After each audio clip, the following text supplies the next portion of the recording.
Hey, everybody. It is great to have you on Community Focus. And this week, I am fortunate to be at Tybee Island. And so we are so pumped. I'm at the Blueberry Cottage. It's on the north end of the island. You can just Google it. You can see the Blueberry Cottage. It's an older home that's been here a while. It's just a little two bedroom house, but this is kind of my HQ this week, just about 50 yards behind me is Solomon, the road Solomon Avenue, right, Jan? And it's where the old railroad came, the Central Georgia Railroad that really put Tybee Island on the map. Mayor, don't you wish you had that train running to Tybee Island every day right now, huh? So much. In fact, if you can make that happen, we will name it after you. I love it. Yeah, That would be yeah, great. Echols train. I like that. It's got a yeah. nice ring. Yeah, I don't know that I'm going to be able to make that happen. Yeah, unless I'm governor or something like that, and I'm not planning on pursuing that. But let me introduce our guest today. We got Mark Reed with the Marine Science Center. We're going to hear all about that. We've got Dr. Karen Lambie. We're going to have a little focus, as we always do, about the fight against human trafficking. We've got Mayor Shirley Sessions, the mayor of Tybee Island, and my assistant sitting up there in my office there. You can see the little Georgia plaque on the back. And we also have, I'm gonna pull her into the camera. She's got her mask on right now.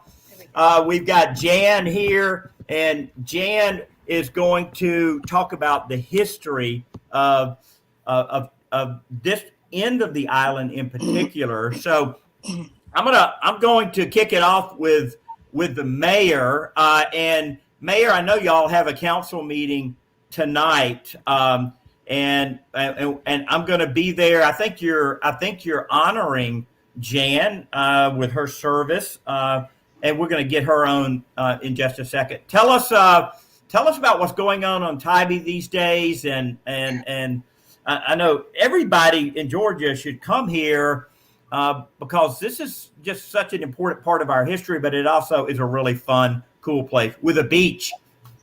It is. I'm always happy to talk about Tybee. It's one of those places that not only is it surrounded by beauty, the environment, the history, we are trying very hard to preserve our environment and our environmental resources. We're trying to become more resilient than just like the rest of the coast. We've been honored with several awards over the last several years in those efforts, so we're really happy about that. Many people know that we did have some issues during the hurricanes a few years back, and the city along with FEMA have been involved in raising some of the houses that were flooded out on Tybee. So that process is ongoing, but we're seeing a lot of really good things coming from that. We are also in the process of working on our back river and our marshes to address some of the potential flooding. We're working with NOAA, we're working with DNR and FEMA. We've gotten a lot of grants, so we're really trying to be on top of the game. We obviously, a couple of years ago, renourished our beach with the help of the federal government and also with Georgia, the state of Georgia and our local county. And we put about roughly 1.3 million cubic yards of sand on our beach, and we restored our sand dunes. So we're ready for all of our visitors to come and enjoy our beach, but also enjoy the history. We have one of the oldest and tallest and operational lighthouses in Georgia. We have a historic theater that was built in 1930 for the soldiers. That lighthouse, let me just say really quickly, we're in the process, one of our state legislators, Jesse Petrie, has a House bill that we hope that will actually come to fruition. We're going to be considered, the lighthouse could get a tag, and we're kind of pushing that. So you can go to Tybee Lighthouse and find out how to participate in that. We're going to have a contest to see whose lighthouse rendering wins, and also we're getting ready with the Post Theater. They're having a paint the Tybee green in lieu of a St. Patty's Day celebration parade. Obviously, we're not doing that, but the Post Theater is encouraging all homeowners to sign up to be considered for their home to be the biggest and brightest and painted green and decorated out on St. Patrick's Day. And there'll be prizes. So a lot of things going on in Tybee, and the only thing is missing is you. You are.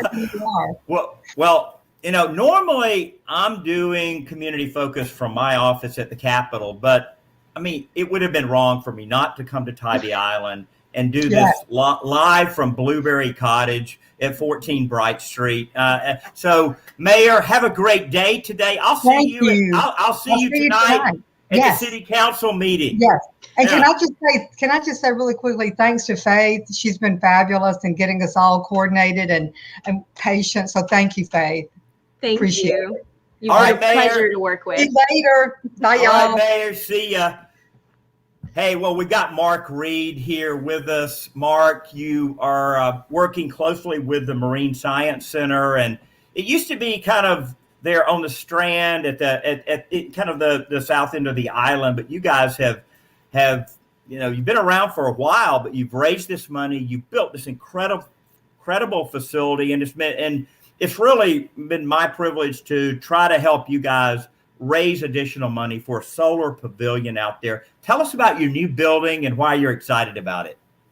Well, Commissioner, thank you for the time this morning. As a matter of fact, this is the 30-year anniversary for the Marine Science Center.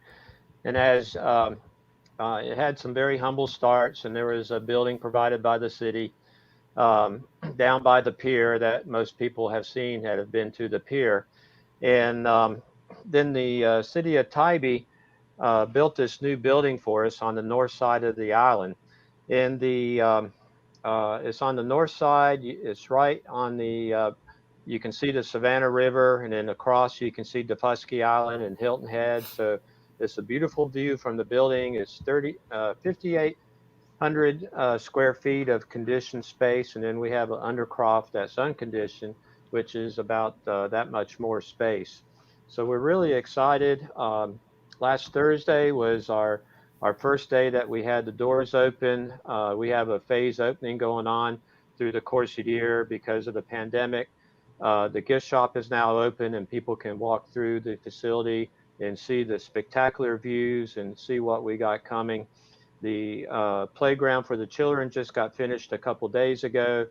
The exhibits, the aquariums. Hey, Mark, Yeah. Mark, that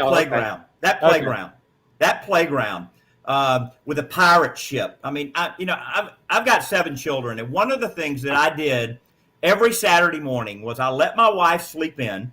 I took my kids out for a breakfast and to a playground. If it was the winter, we'd go in a Chick-fil-A or an indoor playground. If it was, spring, summer, fall, we would go to an outdoor playground. And I tell you, if folks out there have small children, you are going to want to park at the Marine Science Center.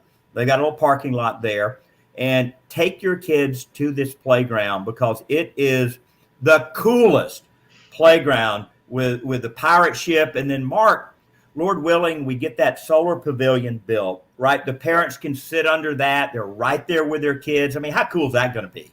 It's going to be great. It's going to be great. And as a matter of fact, this week, we asked the contractor to send us invoices so we could sign them and start the project, both for the pavilion solar and also for the thermal solar project that we got to heat the tanks in the undercroft. Mark, let me go ahead and just give a shout out to those I know that are already helping: Georgia EMC, Coweta Fayette EMC, Greystone Power just made a contribution, Georgia Power Foundation, and there's going to be a lot more because I think so many of our energy companies understand the value of solar, especially Green Power EMC.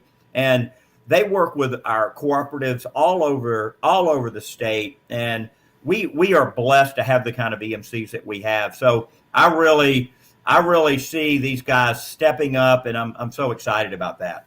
Well, we really appreciate the efforts the EMCs are providing. And this pavilion will provide coverage from the sunlight for the campers when they're eating lunch in the summertime. And it's going to have translucent solar panels. So it's really going to be educational, as well as providing power to the Marine Science Center, about 14 kilowatts of power. Yeah, that's fantastic. Would you just, as we wrap up your segment here, would you just tell folks about the mission of the Marine Science Center? What is it that y'all do?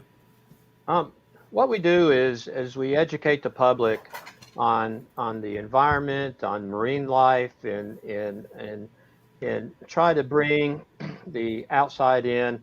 There's people that haven't been to the ocean before, and this provides a great opportunity to learn about all different aspects of the marine environment and different types of animals. And there's even a touch tank that will be installed soon that they can touch the different sea animals that are there.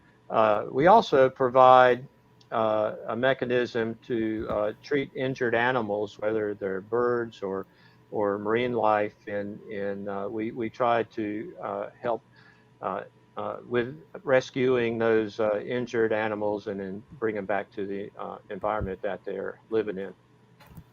Man, that is so cool. Well, Mark, have a great day. I'll see you later on. And Wendy and I are here one more day. In fact, she just sent me a text saying she's at the Tybee Coffee. So she's up there, and that I ate at that Huckapoos yesterday with Jan, one of our guests. Man, I can't believe what kind of value you get for just a little bit of money there. I mean, that is like that's not beach prices. That's not stadium prices. I mean, that food was phenomenal, and it was cheap.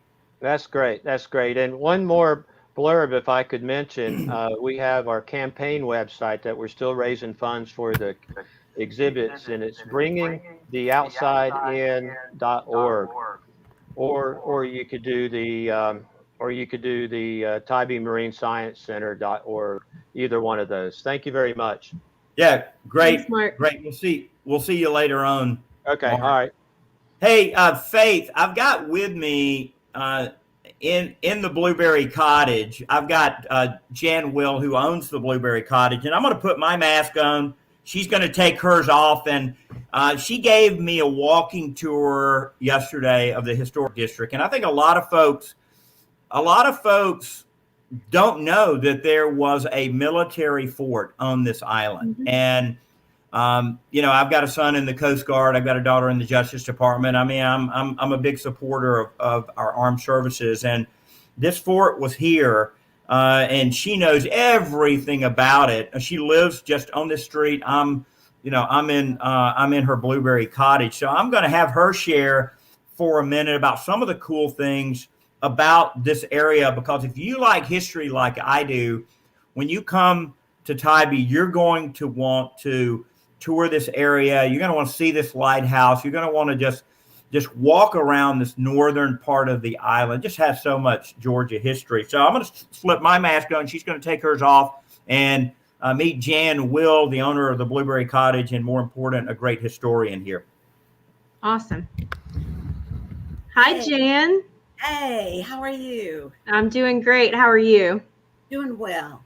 Tell us about the history of Tybee. Well, I do want to preserve, my big thing is to preserve historic Tybee. So I want to show that sign.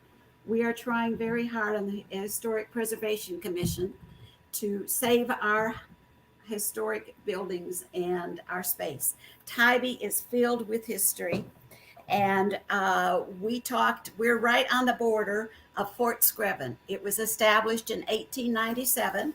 It was to guard the Savannah River, and it was utilized until the end of World War II. Wow. It was a great place and it was utilized quite a bit. Some of the buildings that I showed Tim yesterday as we walked around, the battery is where the guns and the cannons were stored. There are 7 batteries on Tybee, and one of them is a museum. And on the bottom floor talks about the history of Tybee, talks about the pirates that were here, who different places that managed it. And the next level talks about the young Tybee that in its heyday. It was big bands were here. There were lots of beauty contests here. You could the soldiers from the fort could go down to the pier and rent a bathing suit, a wool bathing suit for 25 cents, and go in the water. And we have pictures of that at the museum. The museum is fascinating, lovely place. And then up on the top level, you can go outside on top of the battery where the cannons were. You can see Hilton Head. You can watch the cargo ships coming in the Savannah River. Fascinating place to go. Plus, you can climb the lighthouse. You can go in the keeper's house. There's a video of the children that used to live there. They're all grown up, but they talk about what their life was like living as a lightkeeper's children. That's so cool. We also, what year was the lighthouse established? The lighthouse. This is a 3rd lighthouse that was built there. They put them too close to the water and there was damage, so they finally learned to move it inland more. It stays lit all the time. It's a beautiful building. It's well kept and exciting, and we have lots and lots of people come and visit and want to walk up, to go up to watch the sunrise from the top of the lighthouse. Is exciting. Commissioner, maybe I need to paint you a watercolor of the Tybee Lighthouse like I did Sapelo.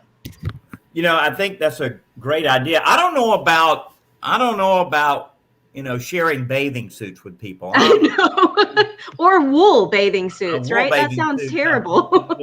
In its heyday, Tybee had 1,800 sea bath changing rooms. So I guess you come here by the train, right? There were 5 stops along the island. You get off, you go get you a sea bath changing room. I guess you paid a rent for that. You rent you a swimsuit for 25 cents, right? And then you go out there and, they didn't have boogie boards. They didn't have windsurfing. They didn't have any of that stuff. I guess they were here for the health, the salt, the beauty, and every other Georgia island was private. It was owned by some northern industrialist. So if you wanted to go to the beach in Georgia, hey, you got to come to Tybee Island to get to the beach. But meanwhile, back to our short history lesson. Yes.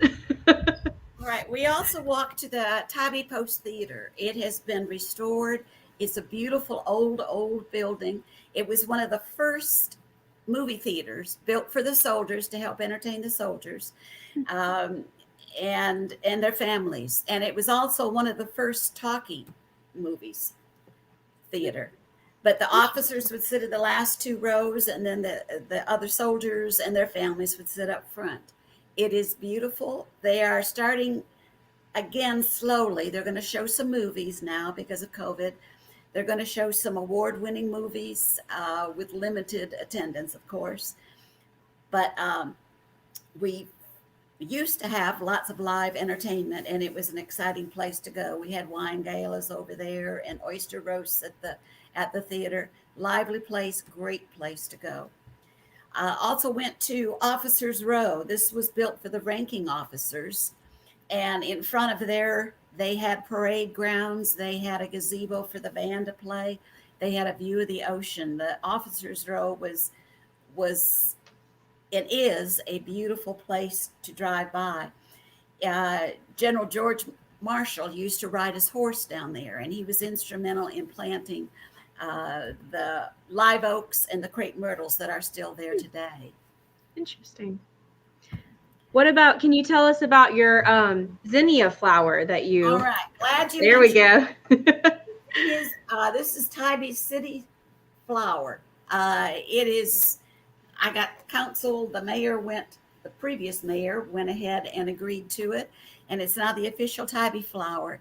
We're planting it all around the island. It is a substantial, repopulates, hardy, colorful. In fact, someone just stopped at my yard the other day, hollered out from the car, "Where are the zinnias? When are you starting to plant them?" So we're getting anxious to do it. We're going to put it around the guardhouse and around some of our other buildings. Hey, I'm going to ask her to put her mask back on. And Faith, just to answer your question, that first lighthouse, light station, I guess they called it back then, was built in 1736. And folks that know their Georgia history know that James Oglethorpe came here February 12th. We just celebrated Georgia Day, February 12th, 1733. So Oglethorpe, they put that lighthouse out there. A lot of ships coming in here then. I mean, Georgia, was just founded. So, and a lot of stuff coming in, a lot of stuff going out. Faith, you got just a few more minutes. Introduce our next guest. Absolutely. So this is Dr. Karen Lambie. She is with the SWAT, which is Savannah Working Against Human Trafficking. She is also the regional vice president of the Adoptive and Foster Parent Association of Georgia, and we're going to talk about both of those. But Dr. Lambie, I'd like you to start with SWAT and tell us a little bit about the organization, what you guys do, and you're based in Savannah. Is that correct? That's correct. Yes. Well, SWAT, or Savannah Working Against Human Trafficking, was established in 2009. It is the oldest nonprofit organization of its kind in coastal Georgia. And SWAT actually serves as a forum for discussing the issue of human trafficking, and also to form a protocol for handling rescued survivors. We also promote community awareness of human trafficking and its regional, national, and international scope. We educate the community on how to identify victims and what to do if you suspect that you are seeing a case of human trafficking. So we also establish a network of law enforcement, government agencies, service providers. These, of course, would be service providers for rescued victims. Mm-hmm. And so basically our job is to communicate the general public about the issue of human trafficking. Another thing that we do every year, every January, is we have a conference which is called the Savannah Traffic Jam. Mm-hmm. This year, because of the pandemic, it was actually held virtually on 4 consecutive Saturdays. And Dr. Lambie, yes. Dr. Lambie, it's been great to be able to speak at the last couple of those about our Unholy Tour that we've done here in Savannah, in Columbus, and a lot in Atlanta. So I really appreciate y'all's, consistency on that, and hope that it can get back to normal next year. Yes, we do too. So do you guys have do you have residential treatment programs in the area that you would refer victims to? Actually, we don't have a residential program here in Savannah. However, there is a place in Brunswick called House of Hope, and we have partnered with them. We help them, we help take donations for them, and we also collect items that they may need in the house.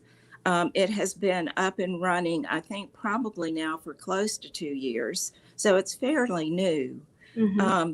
Our hope at some point is to have a residential long-term home, safe place here along the coast. Dr. Lambie, I know it's been a vision of mine.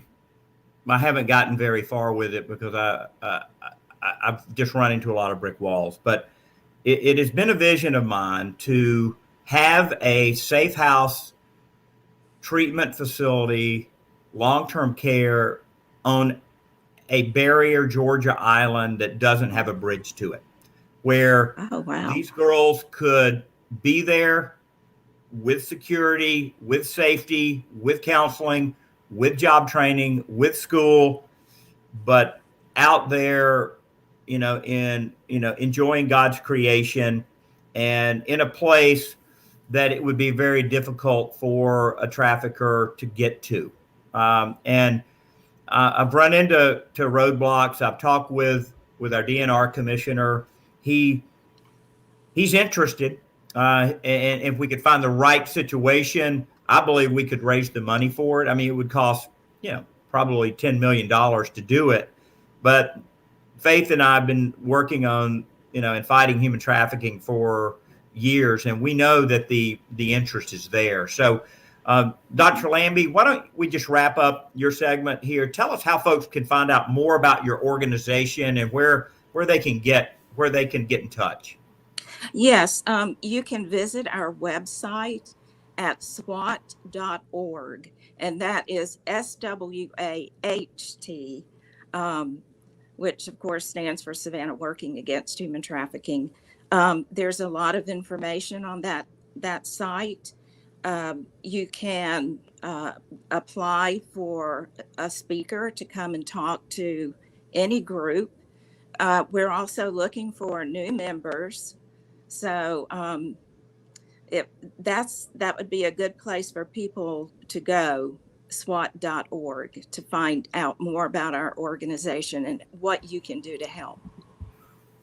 Well, Faith, I want to thank our guest today, Dr. Lambie, for the tireless work that you're doing in helping victims of human trafficking and foster kids who are often the victim of human trafficking. Yes.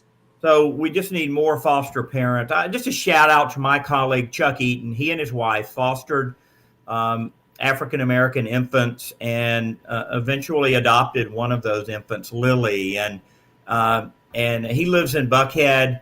And to see he and his wife there, now with this adopted baby, and it's just a testimony. It's a visual testimony to the love that he and his wife have for children and for that child in particular. It's incredible. So, Dr. Lambie, thank you. It's wonderful.